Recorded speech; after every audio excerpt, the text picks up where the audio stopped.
Hello, it's Lee Cassidy from Tactile Technology, and it's my In the Hot Seat Goldman Sachs 10,000 program today. So, what I've got is Jonathan from Corecom join us in a few seconds. But first of all, what I'd like to do is just go through a couple of things that we're doing later this week. So, one thing is tomorrow we're doing our Environmental Friday, and we're talking about environmental sensing. That's at 3 o'clock tomorrow afternoon. So if you want to join us and learn a little bit about what you can do and how you can monitor environments for noise, humidity, temperature, particulate matter, and things like that, join me at 3 o'clock tomorrow afternoon. Also on Monday, we're talking about ransomware, and this is becoming a big thing for a lot of small businesses. And what we're going to do is talk through how it tends to happen, the process that they follow, the issues you get with it, and how you can recover from it. So if you want to join us on Monday at 2 p.m, I've also got Paul Cherry, my business partner, joining us, and we'll talk through some of the ways you can protect yourself from that.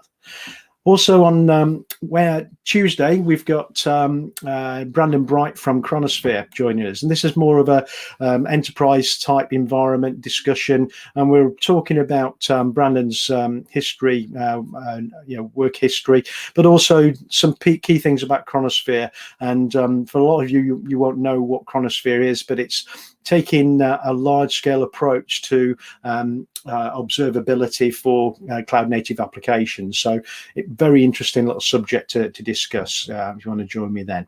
But what we'll do now is we'll bring in my guest, Jonathan, and we'll kick off. Hi, Jonathan. How are you? Hi, Lee. Yeah, very good. Thank you. All right. So you've been through the Goldman Sachs program like myself, and I believe you did the local Leeds version in the past. Yes, yeah, that's right. So, I was a student on the Goldman Sachs program back in 2015. So it was the local version. Which cohort was that then? Cohort 7. Cohort 7. Okay. Yeah. Which is actually cohort 8, because there was also a pilot version as well. A pre-run. Yeah. So what'd be good for everybody is just to talk about your business prior to the Goldman Sachs. So if you tell us a little bit where you were in with the business, and tell us a little bit about the business as well, so people got it in context, what you do as well. So if you want to give us a quick intro to Corecom and where you were at that point in time before you went on the program. Yeah, sure. So Corecom Consulting are an IT recruitment agency who were based in Leeds. So at that point in time, so I hadn't necessarily done a great deal of kind of formal training in terms of running a business. So I had done a business degree. I'd been very successful in my field. I'd also been part of the officer training corps whilst at university, which did give me some good leadership skills. But in terms of running a business, it was all kind of relatively new for me. It's always been a passion of mine to work in my own business, but yeah. So at that stage in time, I'd say we were quite an immature business, and it is amazing how far we've come since then. So we were back in our first office, and things were very different to how they are now. How many employees did you have at that time? So at that time we had 10 employees. So something that did come out as after I'd actually finished the Goldman Sachs 10,000 Small Business Program was how kind of undiverse we were as a business. So I think at that stage of time we were kind of 10 white guys, and we didn't have any kind of diversity in the business. It did come as part of the Goldman Sachs, but it was something I was kind of naturally realizing anyway. We did have to change, and we had to adapt if we were going to be the type of business that I wanted us to be. Yeah. So how did you hear about the program? So I'd already heard some kind of rumors of it. So someone had already told me about it, but it was actually an old boss of mine. So the last job I did before I went to university, he sent it through to me and he said, "This sounds like it's right up your street." And I read through the criteria and through like the modules and the other bits and pieces that you do as part of it, and I couldn't agree with him more. So I applied for the course. The application form at the time was quite intense, but made my way through that, and then got accepted for an interview. So tell us a bit about the interview, because I remember mine very well, and maybe not for the best reasons, but it'd be interesting to know your experience of the interview. Yeah, sure. So I got called out on something on my LinkedIn, which was so I'd got a recommendation from somebody at the University of Leeds. So it said that I went to Leeds Beckett and University of Leeds. So they're like, what's this? Like, like basically, you know, have you been fibbing on here? I kind of explained what happened, and they seemed okay with that. But yeah, the questioning was quite intense. And I guess there's a lot of elements to the selection process that you don't realise as you're going through it. I'm not going to give any kind of trade secrets away on this, but they are kind of monitoring you in a lot of different ways when you do go through that. And when you hear about it afterwards, it's really clever. It's really smart the way that they do it. So one of the things that we did start doing is that when our kind of our operations people went and met our interviewees who were coming into our business, we asked them how were they with you, because that is a big part of it. So the Goldman Sachs program so initially I believe that they were just wanting not-for-profits to do it as a course. So they are very much after nice people, ethical businesses, people that have got a conscience in business. They're not after your sharks and those kind of things. So you have to demonstrate that you are a decent person with good ethics towards business, which is obviously a big part of the program as well. But yeah, it was very intense. There was a lady in the interview that I remember literally like it was yesterday, who was very good at questioning. Like you just kind of got the impression that you were in the presence of someone who was absolutely magnificent. And she, her kind of level of questioning, her intelligence just was absolutely clear. So yeah, an amazing woman. So yeah, I think there's a few things you're trying to achieve, isn't there? One is to understand that your business is actually one that can grow, you know, because it's got the capabilities the market or the products or services can grow, but also to really get a good understanding of you as an individual, to make sure that, you know, as you go through the process, you can grow with it. So I think they're looking at aptitude, aren't they, as well as part of that process. Yeah, so they want to know that you are a growing business. So so when you do the course, you find out about there's two types of businesses in the world. They are gazelles, who are the top 6%, the top fastest growing businesses, and the other 94% are unfortunately called muppets. So not my term. This is theirs. But yeah, they're after the gazelles of the world. They're after the people who are hungry, driven, and want to make a difference. So yeah, I feel very honoured to have been accepted on the course in the first place. And I definitely say it's the best thing I've ever done in my business career. So I'm very envious of you guys who get to do the residential part of your courses now. So yeah, that's obviously changed. I felt sorry for you at first when I heard you weren't kind of all congregating on a weekly basis. You're doing a lot online. But then when I found out that you do the residential to Oxford, yeah, I became jealous of you. So yeah. Yeah, there's some benefits from the national approach. Because we were on the first national, so up to that point, everybody done it in house at either Leeds, Aston, or Oxford independently. But we were the first one where we did a residential at each one of them. So our first residential was Leeds, then we went to Aston in the middle of the course, and at the end we did the graduation as part. Well, not the graduation, but the final close of it was done at Oxford. And then graduation in London later, which I felt sorry for the other day, because cohort 12 and 13, their graduation was done online, and they were all at home, whereas we'd gone down to London and it was quite a nice swanky affair and things, and really enjoyable. So that's a shame. So going on from there, so you've done the interviews, you got your acceptance come through, and you were starting off. So what happened next? So I was accepted onto the program. What happened next? So I was accepted onto the program, and then we started. So we were based in Leeds, like you say. So we're down at the Shine, which is a fantastic place. If anyone ever wants to get meeting spaces, I definitely recommend it. It's a fantastic project, and they kind of help and serve the community around there as well. So we started. So one of the things that you have to do in the beginning is you have to take in some objects that describe you.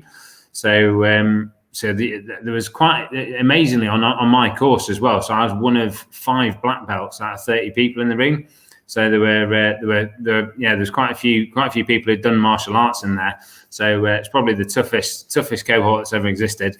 But yeah, so the first session was. I mean, the long days. It's kind of an 8-hour thing, but yeah, no. So the first one was like an introduction, getting to know the rest of the cohort, and I think that the way that they do it as well, and the way that they kind of bring everyone together, means that after you've been through the Goldman Sachs program, you kind of respect any other business who's been on that as well, and the network is absolutely fantastic as a result of that. So then you just you work through the modules from there. So you go through different modules. So there's finance, marketing, sales. It's all about the people. Quite a few kind of different things that you require in business. So I guess the beauty of it, it's kind of like doing an MBA, but all based around your business. So it's your business. Yeah, so getting all of this theory, but then being able to apply it straight away to your business is definitely a real bonus. So it means as well you're absolutely kind of obsessed with it. You're not just a little bit interested. It's all well and good learning some theory, but if you've got no practical application to it, then sometimes it's obviously not the most interesting. But yeah, so there were several things, and we met up every Thursday for I think it's about 12 weeks, isn't it? 8 weeks, the course, if I remember rightly. It was a while ago now, but yeah, so you meet up every week. I liked they had really good food on as well, which was a nice surprise. And I do think that is one of the great things about the course as well. If Carlsberg did business courses, it'd definitely be this one. The fact that you are kind of looked after all the way through, you get all of these added extras that you just kind of don't expect. So I'm not sure if they still had them when you were there, but the infamous cookies. Yeah. So everything was looked after all the way through. Yeah, it was really well done. Yeah. No, it was fantastic. So there's lots of kind of theory sessions, but then also practical sessions as well. So one of the kind of real light bulb moments for me, especially around that time, this is when I kind of realised that we need to grow up as a business a little bit and need to kind of step up our kind of business maturity, was when we did an exercise with some Lego bricks, and they have you attaching all these Lego bricks and you kind of slide them along the table, and you're basically creating like this production line where you're sending these widgets along and you're kind of building them up. And the first time round, you've got no real color code, all the Legos mixed together and all this kind of stuff. And then it's what happens if you got process on top of this. So, so you've now got a color picture to be able to do it. You separate all the Lego bricks out and it goes through and it's a lot more smoother. And everyone agreed that the first one was more fun because it was hectic. It was busy. It was all over the place. But then the second one was like much more boring, but at the same time, you achieved a lot more results. And it made me realize that kind of, when it is kind of haphazard and everything's up in the air, it is fun, but it'll soon become tiring as well. So that was like a real light bulb moment for me where I started kind of putting more processes and more kind of rigidity in place to grow the business. So as you went through and you had these different light bulb moments or particular areas you think that's a real good focus and I need to adopt that in the business, did you take those back to the business straight away, or did you wait until you completed the actual program before you start adapting things from the program? So it was my intention to save it all till the end. But in reality, that obviously doesn't happen. So if you recognise something in your business, you realise you're making a big mistake, then you fix it straight away. But so the idea is that at the end of it, you build this kind of manual of your business, of what you're going to do, your growth manual. What's the name of it again? So your growth plan. There we go. So you produce your growth plan, and then at the end, you start to put those things into place. So I was developing that as I was going, but where I was finding like obvious quick wins, then we started doing those straight away. But in terms of the long-term strategy, there was obviously a bit of it kind of going simultaneously, and then a bit of it that where at the end it's like, right, let's put these things into place. And how did you get your staff involved in it? Or did you just dictate this is what we're going to do? Or did you get them involved in the learning process? So take back a particular module that you'd gone through and involve them in that module before you adapted it in the business? Kind of 50-50, but again, so my business maturity back then wasn't the same as it is now. If I was redoing this again now, and in fact I have just I've just done another business course recently. I tell people in the business I was doing it, and I tell them expect some learns, expect some information to be coming through, expect some changes. But back then I kind of guarded it quite a lot. Which was definitely the wrong way of doing it. So I would recommend that anyone who does the course now, tell your business, I'm doing this. This is going to be a big positive step for us. There's going to be lots of change. There's going to be lots of things that come in that improve our lives, make the business better, which ultimately will benefit everyone in the business. But so I involved my leadership team throughout most of it. But like I say, there were quite a few bits that I kind of guarded, which I realised now was probably the wrong thing to do. But I did share quite a lot of it with my team.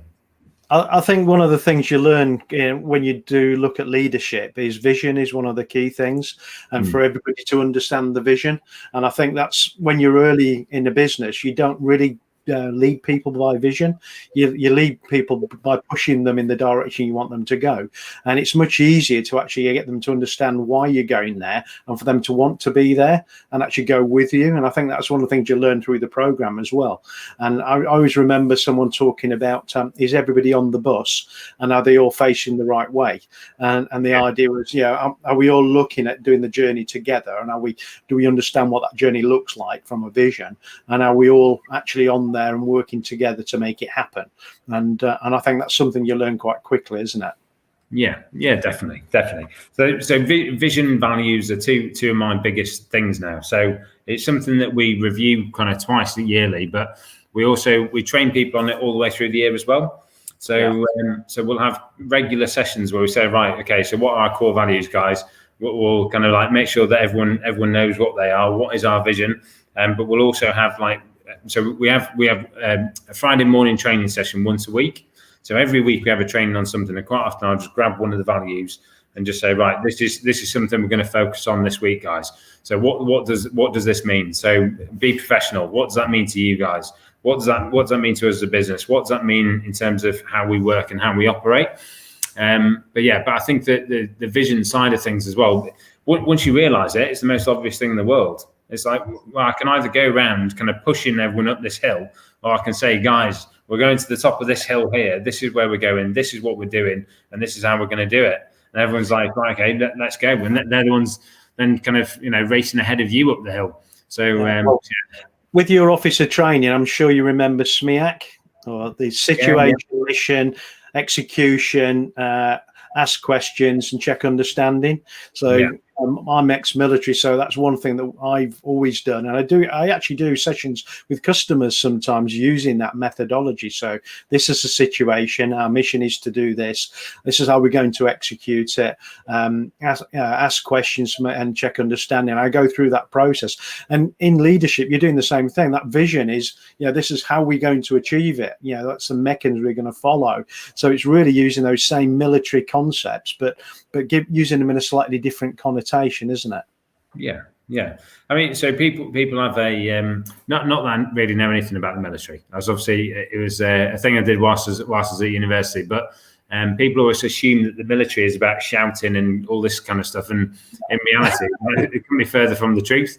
So the only reason why you ever shout at someone is because they're too far away to hear you otherwise. So that's and that's definitely something I have taken from an old kind of sergeant major that I worked with. So shout out to Q Overall if you're out there.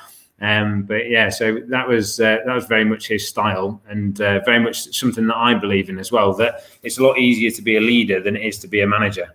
If you're running around kind of like trying to fix everything all the time, then that's just you're just a busy fool. Yeah, because the military is all about ensuring that everybody understands where you fit in the machine, and you just ask people to do things. There's no ordering or shouting. It's, Fred, can you do this? And this is why I need you to do it, and this is what you need to do about it afterwards. And I think sometimes that gets lost a little bit within normal businesses. People are given a task to do, they go off, they forget they need to do it, and they don't come back and say when it's done, and they don't tell you why it's not done. So then you can't do anything about it. And that's one thing I found. I've been out of the military for over 24 years now, but I still miss some of that pieces where, you'd ask someone to do a task, they'd actually go off and they'd come back and say, sorry, I couldn't do that, because of, but what I'm going to do about it is this, so they come back with a solution to it, not giving you another problem or challenge at the end of it, which is more of a military approach. And I think it's to do with roles and responsibility, how people feel. And there's a lot of terminology used in the past called empowerment. I don't know if you remember that, where somebody's got a responsibility to do something and they're empowered to deliver, but it's their responsibility to deliver then. And it doesn't always happen. You get the empowerment without the responsibility, it seems, these days. Yeah, no, agreed.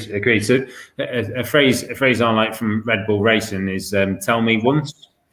So you send the message, you check the message has been received, and then you expect the job to be done, and then get the feedback when it is done. So so in a perfect world, that's what we'd all be doing all of the time. But yeah, as we know, it doesn't always happen that way in business. No, very true.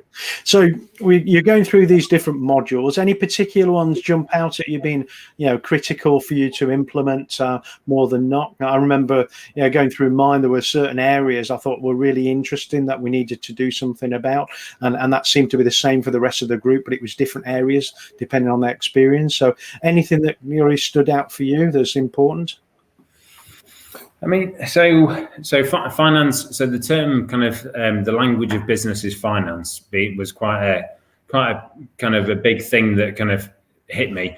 I'd done a business degree, so I'd done some accounting. I was always good at it, but it's like when you do maths and kind of that kind of thing at school, you might be good at it then, but then when you kind of revisit it, if you don't practice it on a regular basis, then it is tough to continue down that vein. So that is definitely something I've improved on since doing the course. So I have kept on top of that.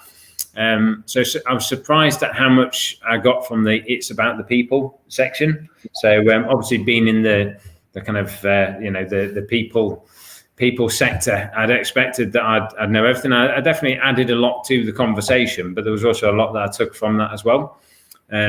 So I liked I really liked the leadership way as well, the leadership kind of module. So talking about different leadership styles, kind of being a conductor. So kind of keeping everyone going, which is what I'm aiming to be. And I think back when I very first started, we're more like a jazz band. So everyone's talented, everyone's good, and everyone kind of just works together. And I think if you're working in a small team, that's okay. And it's almost like, again, like the "tell me one" scenario works really well in that situation. But I think as you grow as a business, you need to realise that it's about encompassing the whole team at the same time. So there was the marketing one didn't necessarily strike a chord with me straight away, but then several years later, some of these things started to kind of hit me a little bit. The penny kind of dropped. So I think marketing is sometimes seen as a bit of a dark art to a lot of business owners, and we've worked very hard at it over the years to get it where it is now. And I'd argue that we're one of the best in our industry at marketing. That is something we're now exceptional at. But I think at the time, well, in fact, so when I first started the course, we didn't even have any marketing. So so it made a real difference to us. I think there's a lot of people in business that go into it believing that people run into their door because they've got a great product or a great service. But if you don't know about the product or the service, no one's going to come to your doors because there's no one knows about it. So it doesn't matter how good your mousetrap is or whatever. So I think marketing is really important, and sales with a lot of organizations, but a lot of people don't look at it, especially early days when they're starting a business. They don't see that. But there are a lot of, I think one of the other things that struck me, I'm not sure if it was a big thing in yours, was working on the business rather than in the business. Yeah. Because a lot of people we found were integral parts of the business as like an employee within it, but they weren't actually stepping back and actually managing the business itself. Yeah. Was that similar? Yeah, definitely, absolutely. So so before I'd done the course, so I went on my honeymoon, I was working till 2:00 in the morning the night before to make sure that I had, well, before my wedding, sorry, in fact, before making sure that everything was ready to go and all the rest of it. And if you're doing that, you're doing it wrong. You should. So the art of good management or good leadership is good delegation. So working with your team and hiring the right people to do their jobs is the absolute way forward. But yeah, so again, yeah, not being a busy fool. So someone described it as well. Rather than trying to clean each individual fish in the tank, clean the environment around it, create the environment for those people to thrive, rather than trying to clean each individual fish in the tank. So, but yeah, I see this a lot even today. Like, so, and I know at times I kind of get sucked into like various bits of the business where I probably shouldn't be there. And I have to stop and extract myself out and say, hang on a minute, what am I doing here? So I shouldn't be here. I should be working on the strategy and working with the people to achieve these targets and these goals. So, well, you said that's down to the people you've got in your team, isn't it? And if you got started out and you haven't picked the right people in your team, it's going to be a challenge. And I think also over time, you've got to develop trust in them to be able to delegate to them. And if you haven't got to trust them, carrying out that workload, it's difficult for you to delegate. And I think a lot of people end up in that catch-22 situation. They've got the wrong people and they don't trust them to do the job. So then you end up doing the job yourself. Yeah, no, definitely agree. So I guess looking back before I did the course as well, there were some people in the business who probably shouldn't have been there. So it definitely helped me kind of realize that there was someone in there who kind of pointed out to me that you're not doing those people any favors by keeping them in your business. No. You're restricting their life. You're holding them back from achieving what they should be achieving. So if they're not right for the position you've got them in for, and you can't move them into something else, then it is time for them to go on and realize their destiny. They need to go on and achieve what they're put on this earth to achieve. If you're keeping them in doing something that they're not supposed to be doing, then you should set them free, so to speak. And another thing I noticed with my experience is we had really diverse businesses. And when you first meet them, you think, how these are all so different. How does this work? But then as you start to discuss them, the problems are very similar. They're people related, they're money related, they're specific challenges related, sales and marketing. So the actual product or service they deliver doesn't really matter. It's the way you approach it. It is the same for every business, isn't it? Yeah, absolutely. So, I mean, it's such a diverse type of business, but also diverse types of people as well. So, I remember there. So there was one guy on the course who I really kind of like grew a fondness of as we went through. But there was lots of kind of older people who said they didn't think they were going to learn anything from it. So they went into the course thinking, I don't know what I'm going to learn here. Looking around the room at like some of the young bucks in the room and just thinking, I'm going to teach these guys a thing or two. And in actual fact, the reverse was true. So very diverse businesses and very diverse people. And that is one of the beauties of the course, though, as well. They don't allow like two of the same people on the course.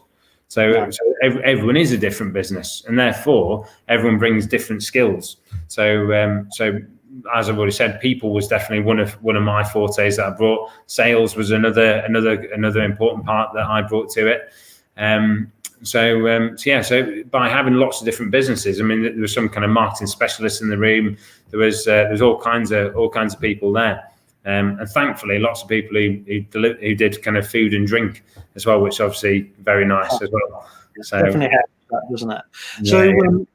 So, how has it affected your business then since you did the program? Adopting a lot of the learning. How has it improved your business? We've absolutely rocketed since we've done the program, and you always wonder, like, how much was it down to the program? How much was it to the? Would you just learn these things over time? But yeah, I mean, the program has benefited me massively, absolutely. So our business has gone from 10 people. We were up to 29 at the start of the year. It's obviously been a challenging year. We're not quite at that number anymore. But yeah, we've now got a nice office in the centre of Leeds. We've got an office in Manchester. We've developed 2 new product lines this year, so 2 new ways of working and kind of sorting out people issues. And we're venturing into Europe in the new year as well. So I think that our business wouldn't be a patch on what it is now, and I think I'd still be very much working in the business rather than on the business. And there's only so big you can grow if you do that. So if you just spend all your time in it, you're just an employee of your own company. So coming back to the actual program itself, at the end, when you do your graduation, you become a part of the alumni. Have you done a lot of the alumni events over the years since you finished the course? All of them. So I get stuck into absolutely everything that I can. So I've been to the Tate Modern Museum twice now. I've been to Goldman Sachs's HQ a couple of times. Been to Bloomberg HQ a couple of times. What else we've done? We had a thing once in Leeds at the Queen's Hotel, like a Christmas activity with Darren from Active. And then I've done lots of them. So there used to be, and I think it still is, there used to be quite a few courses that kind of span off it as well. And I guess that's something else I shared with my team. So there's a couple of people in my business, so I got to go on courses there. And in actual fact, my marketing director went and did a PR course with them, and said it was the best course that she's ever done. So we've been involved in all these extra kind of training programs.